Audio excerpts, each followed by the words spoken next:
Episode 72. Zidan memeluk Alana dan membawanya lebih dekat. Saat ini mereka sudah berada di atas kasur dan tidur saling berpelukan. Setelah makan malam sederhana tadi, akhirnya Alana menceritakan semua tentang awal pertemuannya dengan Ave. Alana bahkan sama sekali tidak menyangka bahwa Ave adalah istri dari Austin, pria yang beberapa hari lalu menjadi koleganya. Iya, ini seperti sebuah takdir. Kamu bertemu dengan istri dari Austin, padahal beberapa hari yang lalu Carol meminta bantuanku untuk membantu dosennya agar tidak terjadi perpisahan. Carol sangat mengenal Austin dan Ave. Adikku itu tidak ingin keduanya berpisah, apalagi hanya masalah salah paham antar para orang tua.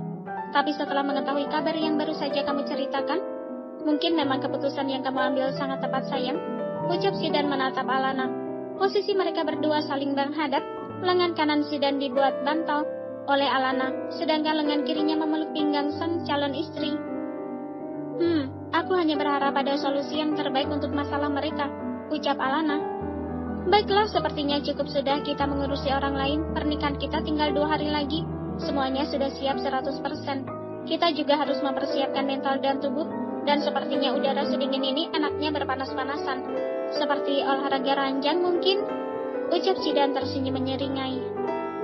Oh tidak, Zidan, aku sudah merasa cukup hangat hanya dengan pelukanmu seperti ini. Jadi sebaiknya kita segera tidur, istirahat, jangan sampai kelelahan.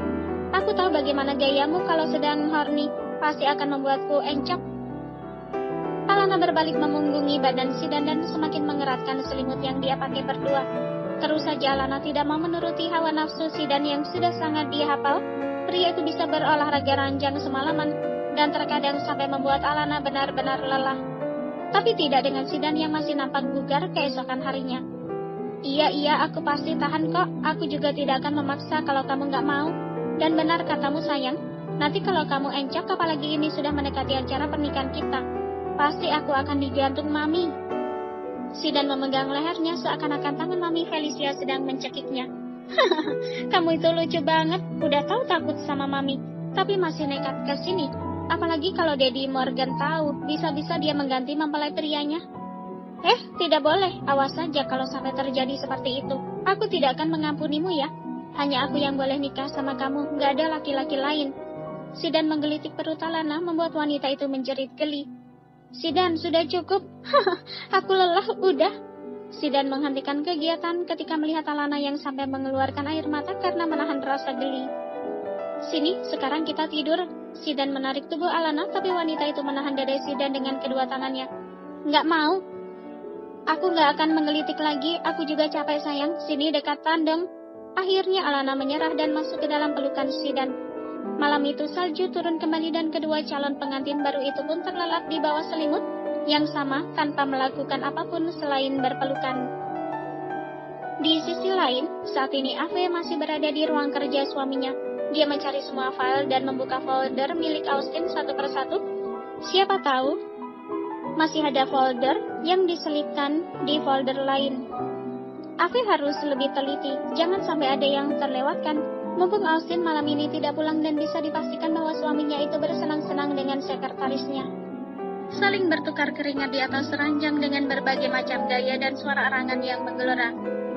Ave jijik jika membayangkan hal itu. Dia tidak tahu kalau selama ini Austin berani melakukan hal itu dengan wanita lain. Tiba-tiba dada Ave terasa sesak kembali. Rasanya nyeri bak ditikam pisau tajam. Air matanya meleleh kembali tapi langsung ia tepis begitu saja. Sudah cukup dia menangisi. Suami brengsek seperti Austin. Pria itu tidak pantas untuk ditangisi. Sungguh hati Ave merasa sangat sakit sampai dia tidak bisa merasakannya lagi. Austin yang dulu terkenal romantis, sayang dan pengertian, ternyata berani berbuat hal yang tidak pernah Ave sangka. Sebenarnya apa kesalahannya sampai Austin tega menjadikannya umpan untuk balas dendam? Apakah selama ini pria itu tidak pernah mencintainya? Fokus, Ave. Sekarang buang kesedihanmu. Kamu harus membalaskan dendam pada kedua manusia itu, Lily dan Austin. Aku akan membuat kalian hancur. Ave sudah melihat semua folder, sepertinya tidak ada lagi video-video tentang dirinya dan Zack. Ave juga mencari di laci-laci meja dan mencari disk yang siapa tahu untuk menyimpan beberapa bukti. Sudah hilang semuanya, good job. Masih ada satu hal yang harus ia kerjakan setelah menghapus semua bukti-bukti itu. Ave mengambil ponsel dan membuka folder galeri. Dia tersenyum saat melihat video-video itu. Lihatlah apa yang akan aku lakukan pada kalian, gumam Ave. Tangan wanita itu sudah menari indah di atas keyboard, menyambungkan ponselnya ke PC, dan mengedit seperlunya. Tidak membutuhkan lama untuk Ave, sekitar 10 menit dia sudah berhasil mengubah semuanya, dan menggantinya dengan sesuatu yang pastinya tidak kalah menggemparkan. Terdengar suara mesin mobil di luar rumah. Ave tentu mengenali suara mobil itu. Bukankah itu Austin? Kenapa dia pulang? Bukankah seharusnya dia menginap di tempat wanita jalang itu? Ave mengintip di balik gorden jendela ruangan itu. Ave melihat sang suami sudah keluar dari dalam mobilnya. Oh tidak, aku harus segera keluar dari tempat ini.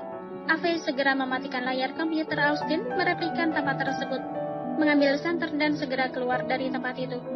Ave berlari ke arah pintu, memutar handle dan perlahan mengintip di luar. Sepertinya Austin belum naik. Wanita itu langsung keluar dan mematikan senter yang dia bawa dan menyembunyikannya di balik piyama. Astaga, ponselku! Ave melupakan ponselnya yang masih berada di ruang kerja Austin. Kalau dia kembali ke sana pasti tidak sempat karena Austin saat ini pasti sudah berjalan ke lantai atas. Bagaimana ini? Terdengar derap langkah sepatu yang sedang menaiki tangga. Ave tidak bisa berkutik saat ini, hanya bisa menahan kegugupan dan detak jantung yang bertalu kencang. Sayang, kukira kamu sudah tidur, sapa Austin saat pria itu melihat Ave yang berdiri mematung di depan pintu kamarnya. Bersambung.